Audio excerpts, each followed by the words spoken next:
સરકારી શાળાઓમાં શિક્ષકોની ઘટ છે તે સર્વવિદિત છે.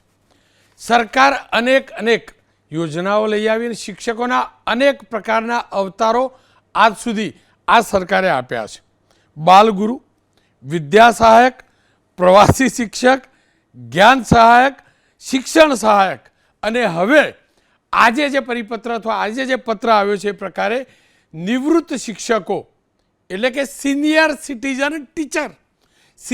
સિટીઝન ટીચર ઇન્ટ્રોડ્યુસ કરવા જઈ રહી છે સરકાર.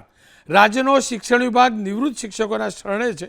જ્ઞાન સહાયક બાદ પણ જગ્યાઓ ખાલી રહેતા નિવૃત્ત શિક્ષકોની ભરતી કરાશે. 62 વર્ષથી નીચેની વયના નિવૃત્ત શિક્ષકોની કામચલાઉ ભરતી કરાશે. જ્ઞાન સહાયકને અપાતું વેતન આ નિવૃત્ત શિક્ષકોને અપાશે. વર્ષના અંતે નિવૃત્ત શિક્ષકોને સેવામાંથી છૂટા કરાશે. સરકારી અને અનુદાનિત શાળાઓમાંથી નિવૃત્ત થયેલા શિક્ષકોની ભરતી કરાશે. માધ્યમિક અને ઉચ્ચતર માધ્યમિક શાળાઓમાં પણ આ ભરતી કરાશે. સવાલ એ છે, મારા ગુજરાતની અંદર અનેક યુવકો સરકારી રોજગારી શોધે છે. ટેટ ટાટ પરીક્ષાવાળા પાસ હશે, એમએડ બીએડ દુનિયાભરનું કરેલું પણ એ નોકરી શોધે છે. તો નિવૃત્ત શિક્ષક કેમ?